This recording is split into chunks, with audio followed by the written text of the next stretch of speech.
Olá, boa tarde para todos.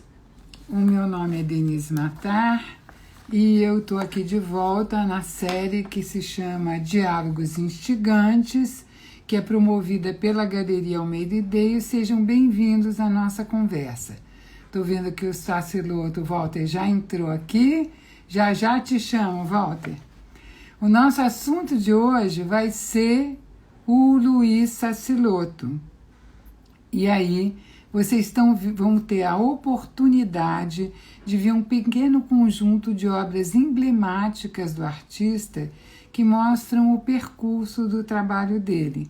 Naturalmente, vai ser um conjunto resumido, mas como vocês vão ver, a gente vai ver a qualidade e a originalidade da obra do Saciloto, que é muito especial, né?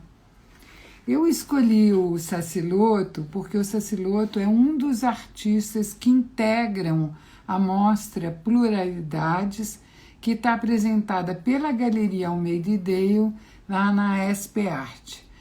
Eu recomendo para todos visitarem o Viewing Room da Almeida e Deio Galeria de Arte. Eu fiz comentários em todas as obras, então eu acho que ficou bem interessante. São comentários, assim, inclusive pouco comuns. Procurei fazer. Olha, Lisbeth Rebolo, prazer ter você aqui. Que bom. Bom, o Luiz Saciloto foi um dos fundadores do grupo Ruptura em 1952. E Valdemar Cordeiro considerava que ele era a viga mestra da arte concreta no Brasil. A produção artística do Saciloto é uma produção de extremo rigor. Ele tem uma precisão inacreditável e um poder de síntese impressionante. Ele sempre trabalhou com formas geométricas e elementos multiplicados e ele conseguia criar um ritmo que era potencializado pela repetição. Então, nesse exercício, as formas dele foram se tornando cada vez mais vertiginosas, né? E foram aproximando o Saciloto da op art. Só que eu queria observar para vocês que é um op art avant la lettre, porque, na verdade, quando ele começa a fazer um trabalho aqui no Brasil, que é nos anos 50, começo dos anos 50 ainda, na verdade, a grande exposição Le Mouvement, que vai acontecer na Galeria Denise René, e que é a exposição que deslancha, né, o movimento op art, ela acontece em 55. Então, e o Saciloto já estava fazendo aqui em 52 obras incríveis, completamente op, né? É importante também entender que o Saciloto ele não era um artista teórico. Embora ele seja, como o Cordeiro dizia, uma viga mestra do concretismo no Brasil, ele nunca teve o menor interesse pela teorização que a gente viu tão fortemente, né, no movimento concreto, no Rio de Janeiro, com o Mário Pedrosa, o Ferreira Goulart, aqui em São Paulo com o Valdemar Cordeiro. Ele não tinha o menor interesse nisso, tá? E ele sempre foi um artista, vocês vão ver no comecinho da carreira dele, que gostava muito da cor. Ele tinha, as cores dele eram muito estudadas. Só que nesse início do período concretista, ele usa menos a cor. Mas a partir dos anos 70, a cor realmente vai ser uma protagonista da obra dele.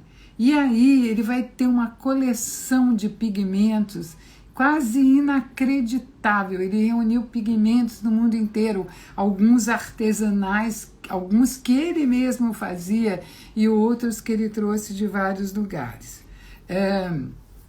Navio em Rum, da Almeida Ideio Galeria de Arte, tem uma obra que se chama C7962, que foi realizada em 1979 e é uma homenagem à Volpi, uma inspirada homenagem à Volpi, e ela participou da retrospectiva do Sassilotto no Museu de Arte Moderna de São Paulo em 1980.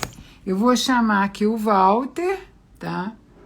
Aquele momento, né? Tá ele aqui, Walter, aguardando. Vamos lá, conectando.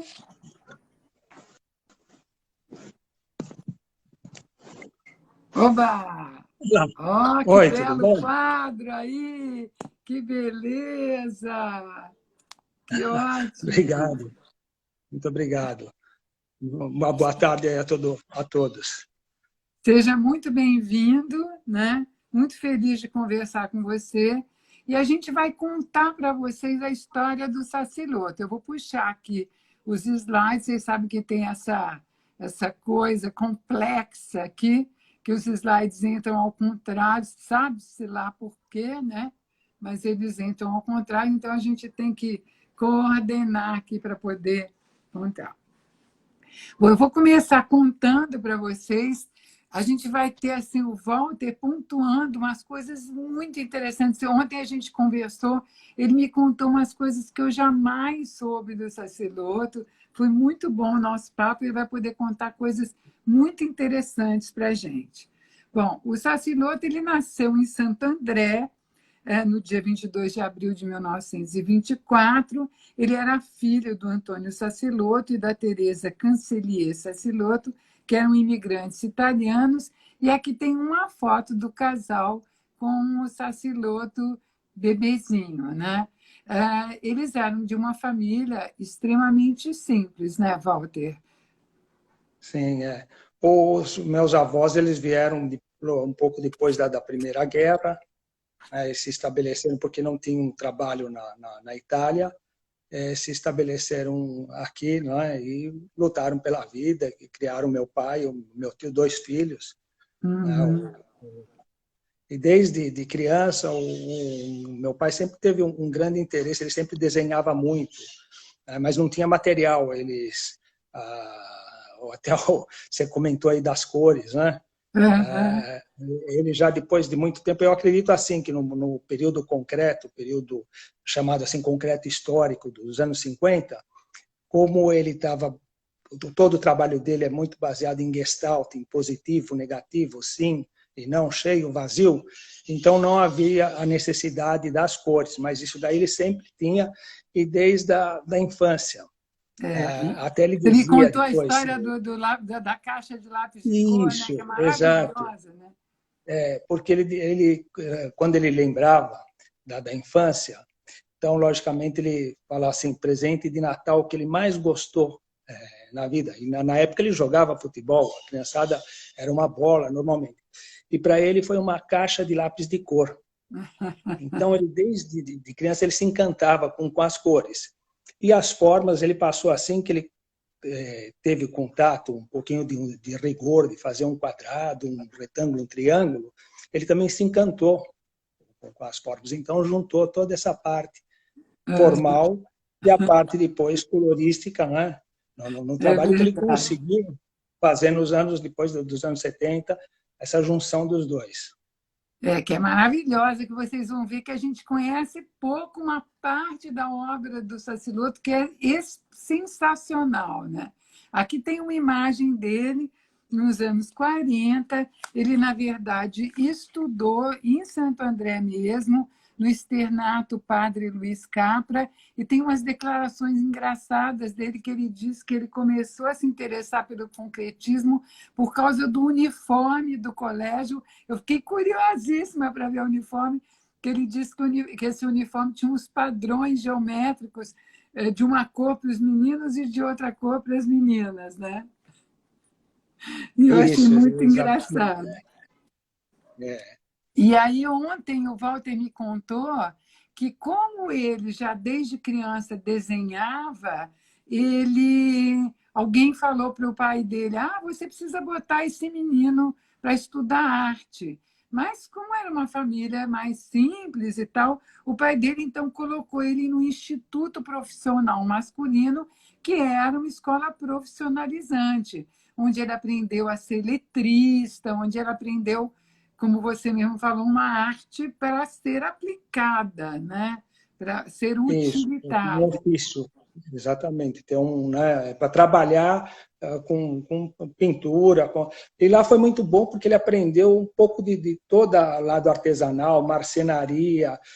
Isso daí desencadeou na feitura dos materiais usados, especialmente nesse período do início dos anos 50, que junta a teoria, que eles começam a ter as informações de querer fazer uma arte internacional, globalizada, já naquele período, com essa exploração de materiais novos. Uhum. Ele, final dos anos 40, ainda ele chegou a fazer 2 trabalhos em cimento amianto. Um até pertence ao acervo do Museu de Arte Moderna de São Paulo, e já são geométricos. Né? Então, quer dizer, e é interessante que esse cimento amianto eles estão perfeitos até hoje. Olha que Olha, demais.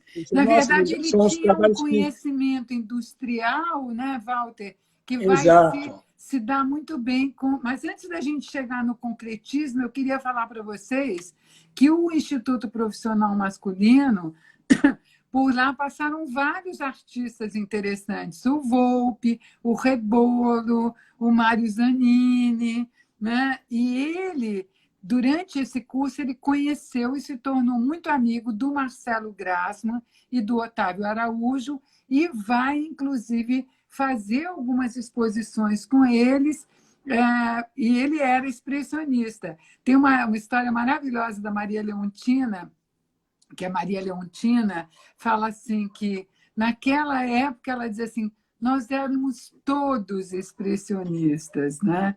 Então, ele estudou na Escola Técnica Getúlio Vargas, tirou o diploma de mestre em pintura e já foi imediatamente trabalhar. Porque uma coisa importante, Walter, que eu queria colocar aqui para lembrar as pessoas, é um depoimento que eu vi reiteradamente. Você me falou isso ontem. Quando eu fiz o livro que eu fiz sobre a Lígia Pape, ela me falou a mesma coisa. O Weissman, que era meu amigo, me falava a mesma coisa. Todos eles diziam: a gente nunca pensou em ganhar dinheiro vendendo as nossas obras. Não passava pela cabeça deles. Eles, na verdade, queriam fazer arte. Né?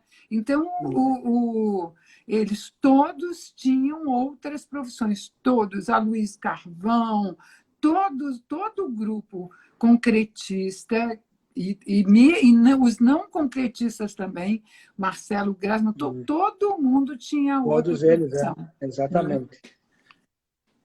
No caso do meu pai, inclusive esse início ajudou ele, essa parte, vamos dizer que ele sempre teve, o que ele trabalhou, ele iniciou lá trabalhando como letrista.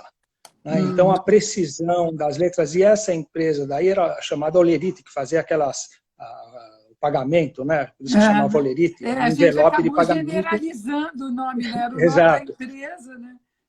Exato, e era da IBM já, então era a própria, estava iniciando aquela linguagem de máquina, 0 e 1, né? Então que isso daí ele absorveu e colocou no trabalho.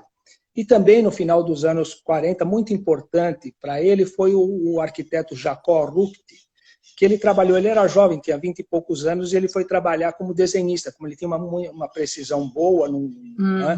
Ele foi trabalhar para esse arquiteto, para fazer a parte de desenhos, e já nesse período, ele comentava depois, que ele se encantava quando ele olhava as plantas do arquiteto, ele falou, poxa, olhando a planta em cima da mesa, ali uns desenhos, o arquiteto, as pessoas que conhecem a planta, eles veem toda a construção.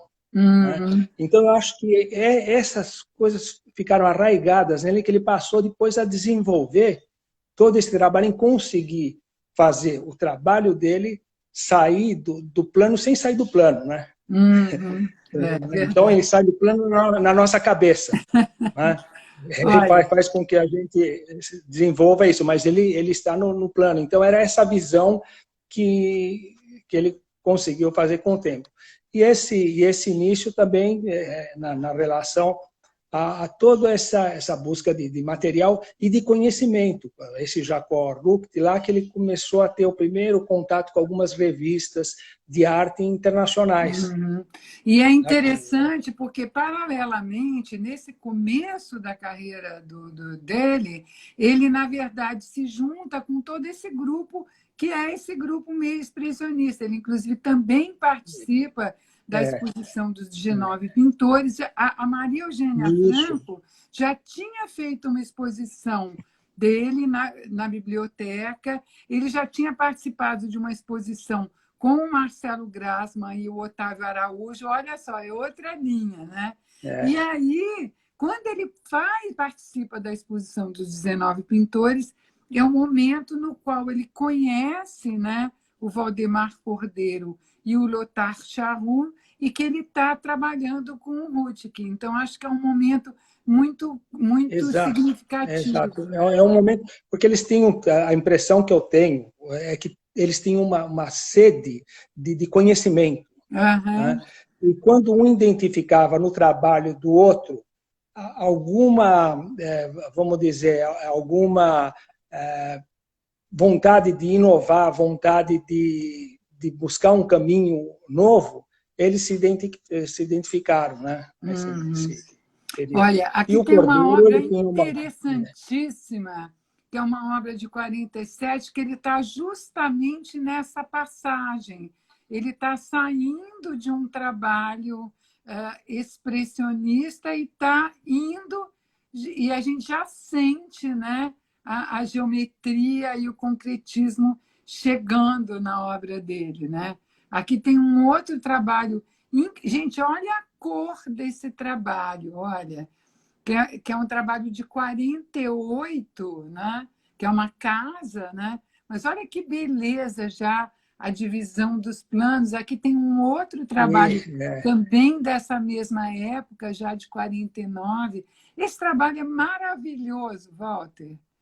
Muito essa parte que tem essas linhas quase no centro do trabalho, ele é um desenvolvimento que no período dos anos posteriores, aí nas décadas posteriores, ele explorou muito.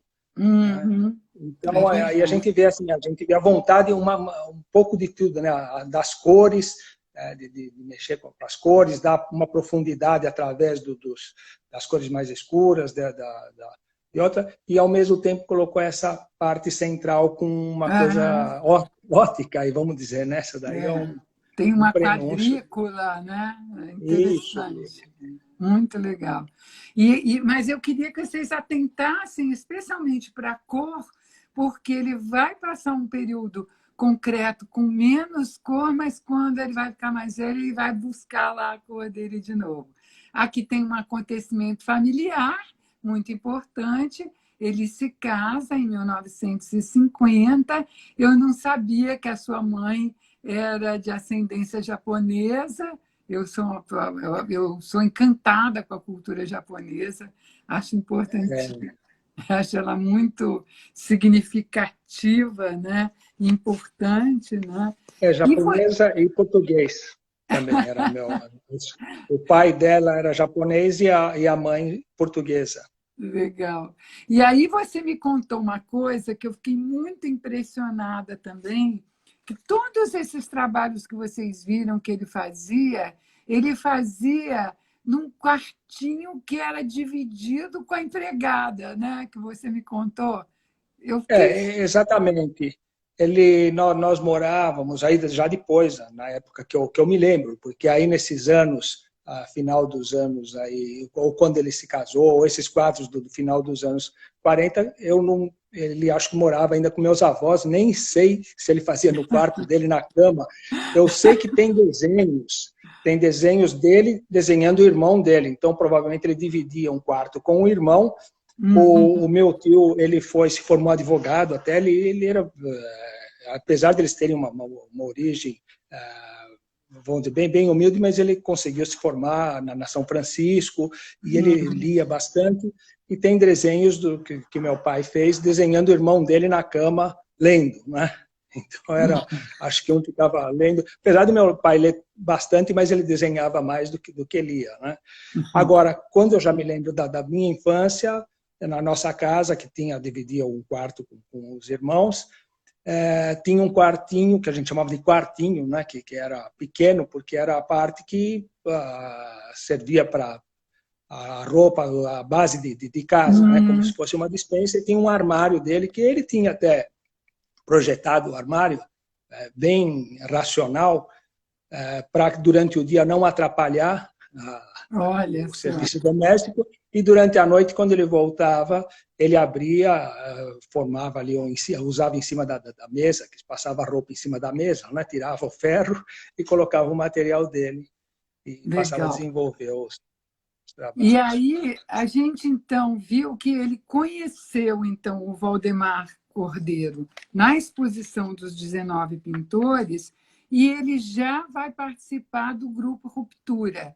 Eu volto a falar uma coisa que eu falei lá no começo, né?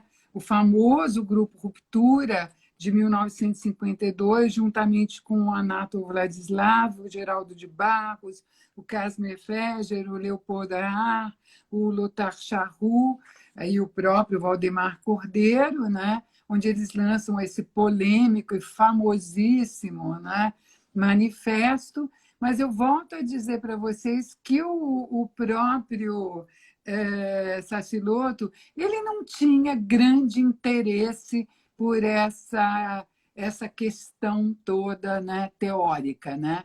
Porque ele já fazia as coisas naturalmente, era dele. O trabalho dele, ele se encaixa perfeitamente dentro da teoria, né?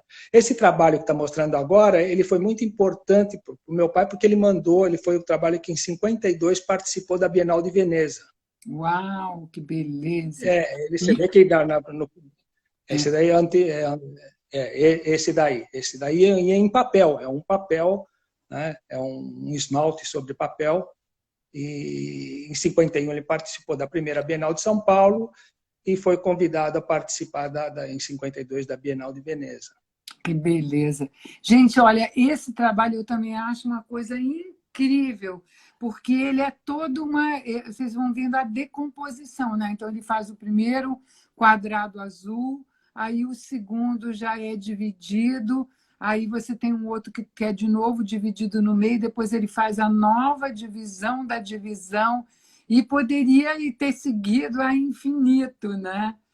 A gente já sente, né, toda esse interesse que ele tem, né, dessa decomposição, né?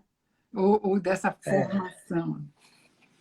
É uma programação, né? Como se ele fizesse uma... Essa é a palavra. Uma arte que toda ela vai seguindo um roteiro. É maravilhoso. Aqui, olha, tem um trabalho que eu também acho deslumbrante, que se chama Vibrações Verticais, que é um trabalho também de 52, desse mesmo período da criação do grupo Ruptura. Esse participou do Ruptura. Esse trabalho foi um dos que participou da exposição Ruptura, esse trabalho daí. Beleza, esse trabalho. Aqui também outro que também é dessa fase, né? É um trabalho aqui de 53. E, gente, olha esse trabalho aqui. Esse trabalho que é da Pinacoteca, né? Também dessa série Vibração, é uma vibração ondular, e é um trabalho realmente que ele já dá para perceber o caminho que ele ia seguir, né? Da obra de arte, né? Esse trabalho, eu assim até agradeço a Araci Amaral, porque ela que resgatou esse trabalho. Ele participou em 53 e ganhou o prêmio governador do estado, prêmio Aquisição, isso. Esse trabalho dele ganhou o prêmio Aquisição do estado, não é? Foi uma exposição ali pelo estado, e ele ficou, como não tinha pinacoteca, não tinha lugar, ele ficou durante muito tempo num depósito. E a Araci Amaral, quando ela assumiu a direção da Pinacoteca, tinha muita coisa, né, nesse depósito, misturado, trabalhos. E como isso daí é um esmalte, é um tabuleiro, vamos chamar assim, para pessoas, às vezes, que não... Hoje a gente vê a arte de uma forma diferente, mas nos anos 50, 60, de repente, podia ser um pedaço de madeira que sobrou de alguma coisa, né? Então ele já estava quase que em decomposição. E ela achou e resgatou esse trabalho, né? Então ela realmente assim, hoje a Pinacoteca até sempre apresenta ele, então agradeço a Araci. Vou mostrar um outro trabalho também desse, já de 55, fazendo a observação que em 53 você nasceu, né? Foi o ano que ele participou da famosa segunda Bienal Internacional de São Paulo. E aí depois ele teve mais 2 filhos, né? O Oscar e o Adamastor. O Oscar nasceu em 55 e o Adamastor em 58, né? E aí, em 56, a gente vou mostrar aqui, olha que beleza que é esse trabalho. Essa construção que ele faz, né? E aí você me chamou a atenção que depois eles acabaram colocando o nome das obras de concreção, mas que, na verdade, o título original que o Sassilotto dava era compression, né? Em inglês, né? Exato, era a ideia de internacionalizar, de fazer, porque não era uma arte local, as formas geométricas, elas são do mundo todo, né? Então era bem essa ideia. Que era a grande proposta, né? O que as pessoas não se dão conta, né? do concretismo. Eu estou parecendo o Geraldo de Barros, olha, a luz está batendo em cima do meu olho. Tem uma foto famosa do Geraldo de Barros. Aqui que é. Alguém aí colocou sobre o Lerner, agora há pouco, do Houston. Logo mais vai aparecer uma obra, acho que do Lerner, uma ou duas. Essa aqui, olha. Essa daí está no Museu de Houston, que pertence à coleção Lerner. Uma beleza. Esse também. E é muito importante a gente saber. Aí, em 56, que é a época já desse trabalho, a gente tem a famosa Exposição Nacional de Arte Concreta, que acontece primeiro no Museu de Arte Moderna de São Paulo e depois vai acontecer no Rio. E o Sassilotto é um dos mais importantes integrantes desse grupo durante todo esse período, né? Aqui tem uma outra obra dele, eu adoro essa obra. Essa obra eu já tive oportunidade de mostrar ela. E eu fiz uma exposição. Essa daí eu acho que... desculpa, Denise, mas eu acho que a obra mais assim, contundente do meu pai, porque por 2 motivos. Primeiro, na época que ela fez, é um relevo, né? A gente olhando a fotografia, mas ele é um relevo. Os triângulos pretos, você tem uma base branca, um alumínio pintado de branco, e o relevo, os triângulos pretos, são colocados, inseridos assim com 3, 4 centímetros acima. E ela teve muita crítica, inclusive o Mário Pedrosa, Décio Pinhatari, várias pessoas sempre ressaltaram essa obra dos impactos que ela causou, né? Pela simplicidade dela e pela complexidade do resultado dela, né? Que ela faz os triângulos que estão no fundo saltar, então joga com a gestalt, joga com a serialização, joga com profundidade, uma série de coisas. E também ela ficou famosa pelo seguinte, porque durante muitos anos, a imprensa, naquela época, eles tinham pouco material. E os jornais, eles tinham a fotografia dessa obra, que ela foi premiada na época. Hoje ela pertence ao Museu de Arte Contemporânea. Então, toda vez que se referiam ao meu pai, como eles não tinham, às vezes, alguma imagem, eles colocavam essa. Então, quando a gente pega os jornais de 57, 59, Você 60, vê 60 e várias pouco, vezes, muitas né? vezes falava Saciloto e colocava essa obra daí. Então, também foi Gente, abençoado. aí acontece uma coisa maravilhosa, já nos anos 60, que é a Concrete-Kunst, que acontece em Zurique, né, organizada pelo Max Bill, e o Saciloto não só participa, como uma obra dele está reproduzida na página 41 do catálogo, uma exposição que tinha só o Albers, o Arp, o Max Bill, o Gabo, o Kandinsky, o Klee, o Vantergelu, o Vassarelli, né? Sabe, Denise, sabe qual foi a obra do meu pai que participou aí? Não, não sei. É o amarelo e preta que você mostrou uns Ah, 2, 3 quadros essa? atrás. Essa daí Ah, que ela participou. maravilha! Ela esteve muito tempo, ela ficou fora, acho que fora do Brasil. Eu consegui rever essa obra há uns 4 ou 5 anos atrás, que um galerista localizou, me chamou, fotografou. Então, eu fiquei muito feliz porque o meu pai mesmo, ele tinha o registro da obra, mas dava ela como, não sei, perdida, porque naquela época as exposições demorava-se muito para Uhum. as obras, né, retornarem e tudo mais. E aí eu vou mostrar para vocês uma coisa incrível, uma produção dele já dos anos, que é uma produção que eu queria que você contasse a história disso para todo mundo Olha, saber. essas 2 peças, elas atualmente elas estão no MoMA. Faz parte ali da coleção Patrícia Cisneros e percorrendo já vários Europa, vários países, porque ela com a coleção dela, ela tem uma exposição grande que tem vários brasileiros ou latino-americanos, né? Ela se concentra mais nisso, que percorreu o mundo todo. Essa até depois tem uma outra foto, acho que com algumas possibilidades, né? Porque como elas são 2 peças, então elas podem você fazer como um Maravilhoso tudo, isso é fazer uma uma coisa composição. incrível, né? E elas partem daquele princípio da simplicidade do meu pai nesse período que ele trabalhava numa empresa. Ele continuava como desenhista, aí na época desenhando esquadrias metálicas. Era uma empresa muito grande e tinha numa parte ali de sucatas. E ele conseguiu comprar algumas chapas, né? Então ele fez todos esses trabalhos, mesmo aquele do MAC, de alumínio, as outras esculturas, que eram sobras. Essa daí também é outra fantástica, né? Incrível. Partindo de uma chapa plana, através do corte da dobra, e mantendo o que ele tinha naquele trabalho, no trabalho no plano.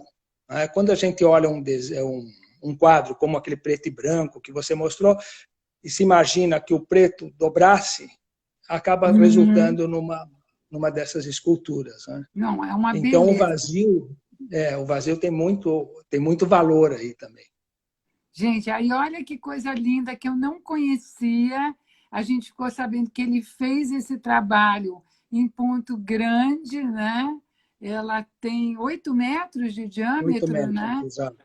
Que uma beleza! Eu nunca soube que essa peça existia. Olha que coisa fantástica, né? Eu lembro, nesse dia que o meu pai estava ali, ele estava super feliz, porque viu a obra dele crescer, né, também. E o que me chamou a atenção era um dos cinegrafistas, porque tinha uma equipe da TV Cultura e eles estavam filmando, justamente fazendo um documentário. E, no caso, o cinegrafista, com a câmera, tem um olho bom, ele procurou, tem um viaduto que estava a uns 60, 70 metros, mais ou menos, ele até me chamou, ele falou, será que a gente consegue subir? Era um viaduto que só passavam automóveis, mas eu falei, a gente Dá vai um andar uns jeito, né? 200 Dá um metros, jeito. vamos até lá, andamos 200 metros, voltamos 200 metros, e lá do viaduto ele fez umas filmagens e ele me chamou muita atenção porque ele tinha um olho bom, tanto é que ele quis, e ele ficou impressionado, ele falou, puxa, o espaço que essa obra domina. Nossa, é Sabe? maravilhoso, né? Eu fiquei assim, sabe, com, né, até feliz ali, mas gostei muito do comentário que ele fez, essa observação realmente, quer dizer, uma obra que ela está num espaço, mas ela domina todo o espaço ao redor. À medida que você vai caminhando em volta dela, ela muda de cor, um lado vermelho, outro lado, É e era o que? Era uma incrível, chapa também, baseado num plano, né? Mas ela cria um maravilhosa. círculo, uma esfera. E aí tem essa outra obra também maravilhosa que você me contou que está na coleção Cisneros, né? E É que. da outra irmã, da Ela Cisneiros. Ah, tá. Isso, essa daí é Ela E aqui tem Cisneiros, ela apresentada, maravilhosa, né? na Documenta de Cássio. Ela esteve Nada mal. presente na Documenta de Cássio, foi selecionada lá no módulo histórico. Que Né? E também, beleza. assim, é outra dessas obras desse período que parte de uma chapa plana. Olha que maravilha, gente. Eu vou fazer uma paradinha para ler uma coisa sensacional, que é um poema do Haroldo de Campos, mas que ele escreveu em 2000, mas tem tudo a ver com esses trabalhos. E diz assim: o quadro áudio de Saciloto, concreção 6.351-1953, latão tridimensional polido sabiamente pelo escultor operário de esquadrias metálicas, deixa que se abram à superfície pequenas ventanas triangulares, em relevo escuras, o deslumbre da luz aurificada rebate-se nessas seteiras como em buracos negros. Ao trânsito do espectador, tudo vibra, tudo entrevibra, numa pré-op cinese dourada. É maravilhoso, né? Puxa, muito bem. Aqui outra obra também dessa mesma série. Ainda Essa eu também acho inacreditável ele fazer isso com sucata, com o resto. Quer dizer, ele pegava exato. e aproveitava material para construir essas maravilhas, né? Essa também está em Houston, faz parte da coleção Lerner, está no Maravilha. Museu Fine Arts de Houston. Então, alguém perguntou aqui para a gente falar um pouquinho sobre a nominação que ele dá para as obras pelas legendas, e ele usa uma coisa sensacional, porque, na verdade, ele começa a fazer uma numeração, é o sonho de qualquer museólogo, né? Porque você já consegue, vendo a legenda da obra, você consegue saber em que ano que ela foi Fazer uma ideia. feita, Isso. né? E em que ordem que ela está da produção dele daquela série, né? É fantástico isso, né? Exato. Essa daí é que nem é 59 e 42. Então Quer foi dizer, uma obra feita, executada em 1959, e o 42 é um número de sequência. Não que ele fez 42 obras em 59, não. É uma sequência que vai indo só para diferenciar da anterior e da posterior. aqui eu vou mostrar já é um outro momento, né, da obra dele. E eu queria dizer para vocês que acontece uma coisa que eu não sabia, que o Saciloto ele para de pintar por quase 5 anos, né? Porque ele fica um pouco aborrecido com toda aquela brigaiada entre os concretos, não concretos, não sei o que, não sei o que mais. Ele acha aquilo tudo muito desagradável e ele ainda se junta com o Hércules Barsotti e o Willis, eles fazem uma galeria em cooperativa chamada Novas Tendências, em 63. Eles fazem 3 exposições juntas, depois param de fazer por falta de dinheiro. Me lembro quando eu estudei Willis, que eu li bastante sobre isso. E aí ele fica muito chateado, o Sacilotti, e ele para de pintar por um período, né? Isso, foi um período que ele... E também, assim, eu acho que o lado familiar, o lado econômico e tudo mais, então, uma época que ele tinha saído dessa empresa vamos dizer que ele trabalhava como desenhista, aí mudou, e nessa outra tinha uma carga de trabalho maior, então acho que ia juntando esse lado da conturbação, ele teve pouco tempo, né, abandonou um pouco, mas sempre com uma vontade. Em 68, aí fez uma exposição, foi o primeiro salão de arte contemporânea de Santo André, que hoje leva o nome dele, né? Aí lá teve uma sala especial, então ele já começou a se ter uma remotivação. Né? E, inclusive, teve uma apresentação do Valdemar Cordeiro. Aí, quando ele volta a pintar, que ele retoma a produção dele nos anos 70, ele diz a seguinte frase, olha, senti uma necessidade enorme que todos os elementos pudessem criar mais movimento, não seriam estáticos. Comecei uma série de estudos, uma série de guaches que desencadeia muitos trabalhos, as rotações. Eu vou mostrar para vocês essa produção dele e lembrar vocês que é assim, ele não tinha computador, não, gente. Olha só. E aí ele vai fazer essa série que é inacreditável de trabalhos, que é essa que é totalmente op, né? Onde ele vai... Aqui ele vai trabalhando com os pequenos triângulos, né? E imprimindo um movimento.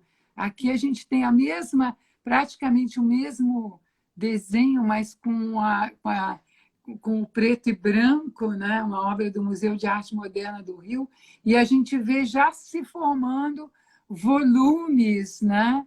Que não existem na realidade. Né? Aqui, olha, outra obra. Essa obra, pessoalmente, a gente jura, né, que ela tem uma curva no meio, né? Mesmo no computador, no celular aqui pequenininho, a gente já vê isso. Pequenininho. E o interessante é que ele não usava perspectiva para essas obras. Então, ele conseguiu desenvolver essa trama dentro de um plano e o nosso cérebro procura criar a terceira dimensão. Então, elas ficam pulsando justamente por essa dualidade entre o que a gente vê e o que o cérebro interpreta. Olha que maravilha. Gente, é um trabalho muito bom. E aí eu quero mostrar para vocês... Um trabalho azul que nós vimos antes, de desenho, seria a fatiazinha dessa... Não, é um pouquinho mais para trás, mas voltando nesse dos círculos, é um círculo faltando um pedacinho só, né? Uma fatiazinha. Então, ele fez com a fatia esse daí. Então, o espaço... Esse trabalho daí, o que funciona é um círculo tirado uma fatiazinha, como, né?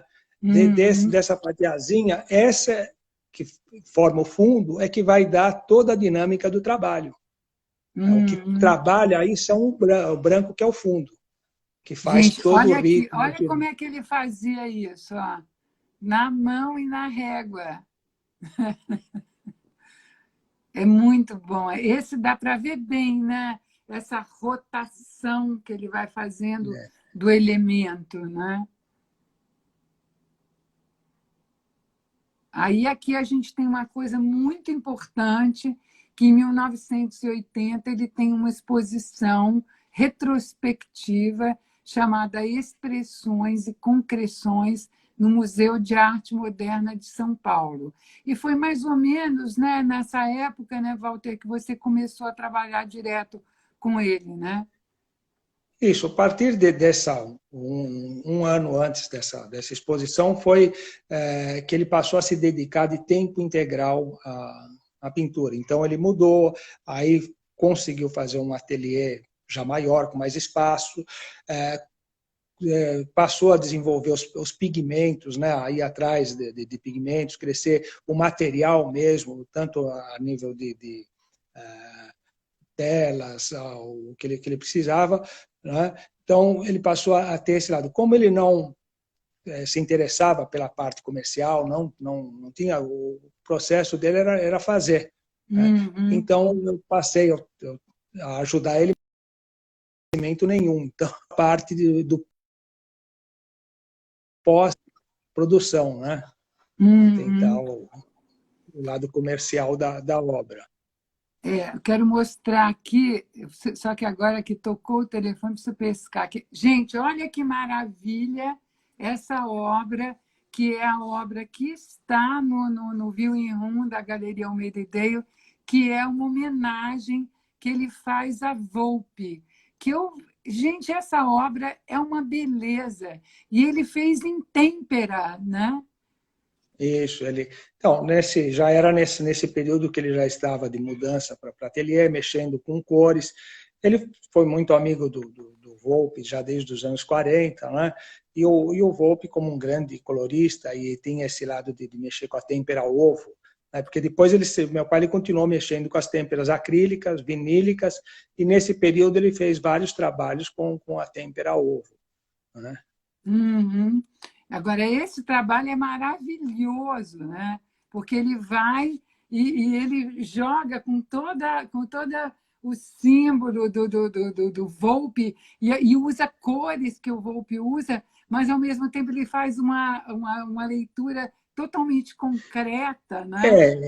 Exato, porque pro Volpe, no caso que ele fez essa alusão à bandeirinha do Volpe, lógico, ele sabendo disso, meu pai ele usou o quadrado tirando um quadro, né? Se fizer as duas diagonais, então dentro do rigor e também a própria colocação deles com esse mesmo rigor da serialização e já também insinuando esse lado do giro, né?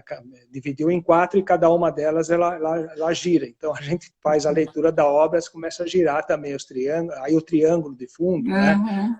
Amarelo, que seria o fundo do quadradinho, é que dão a ordem. É maravilhoso.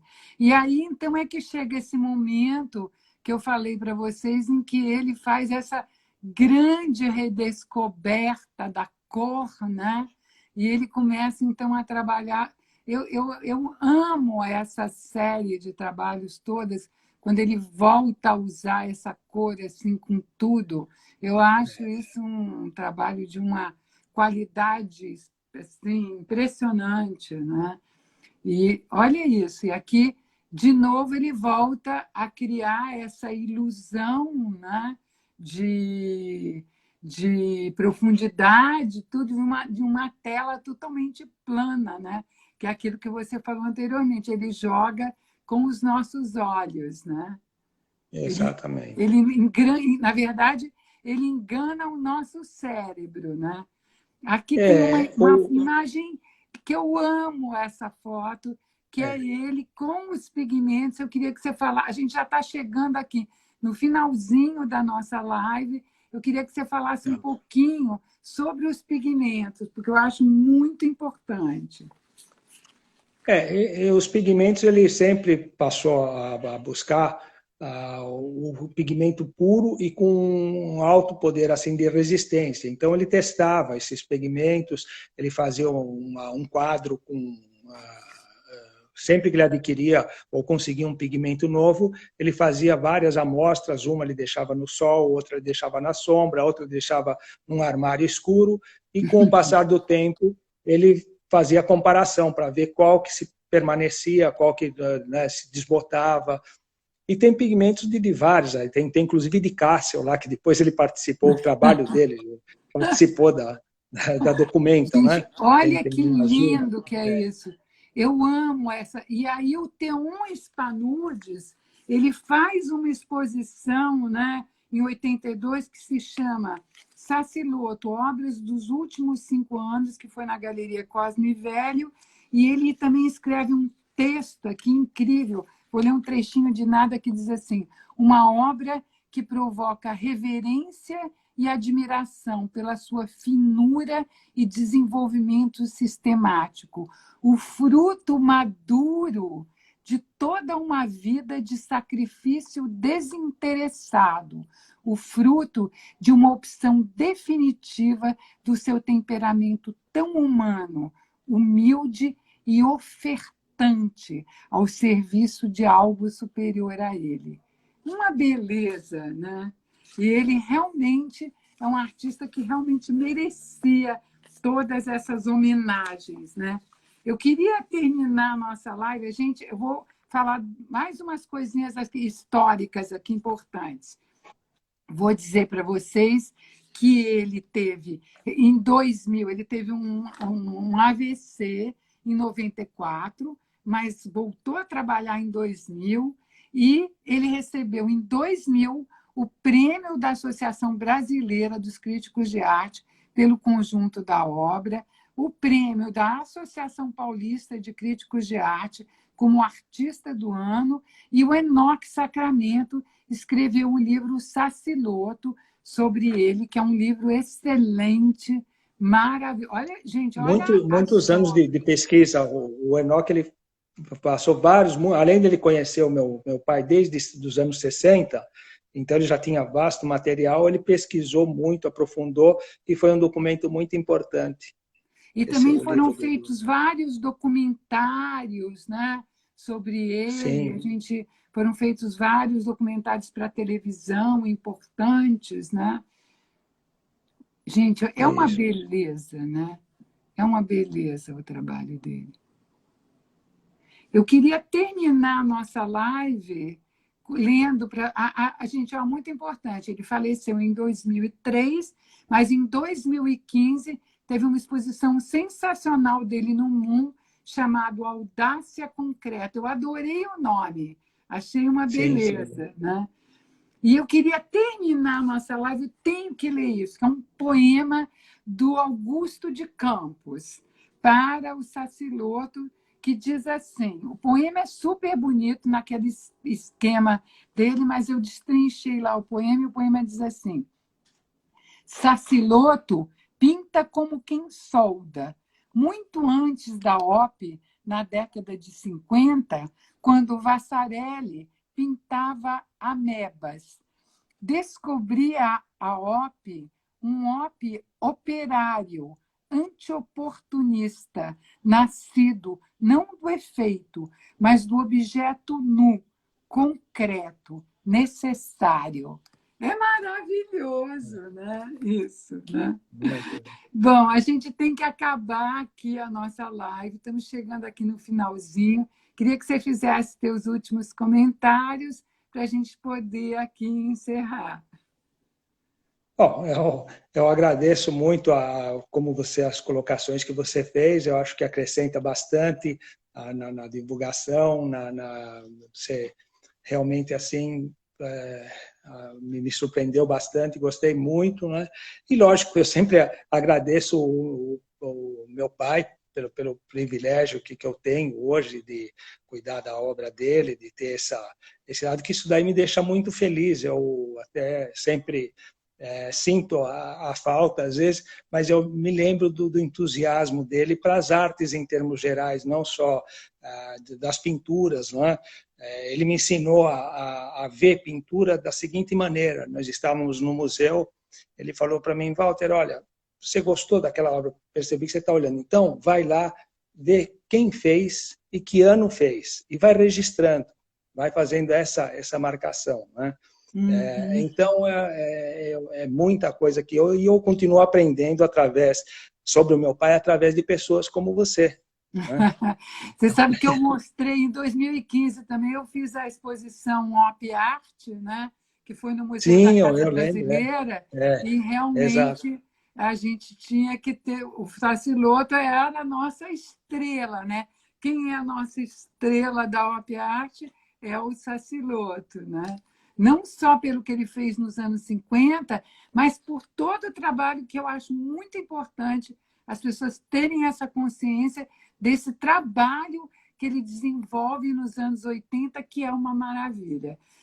Olha, Walter, muito obrigada pelo material todo que vocês têm. Gente, tem um site maravilhoso que o Walter fez do Saciloto. Tem textos incríveis de todo mundo, do Valdemar Cordeiro, do Theon Spanudes, do Jacopo Crivelli. Vale a pena entrar nesse site para ver. Muito O meu obrigada. irmão que fez, que fez esse site, é o Fala Adamastor. para ele que está excelente, tá? Ele Legal. tá bom? Muitíssimo Tá legal. obrigada, Walter, parabéns. E Tá, vamos embora continuando essa maravilha de ver o Saciloto. Um abraço para tá bom. todo mundo. Obrigado, Denise. Obrigado a todos que estiveram conosco. Tchau. Tchau.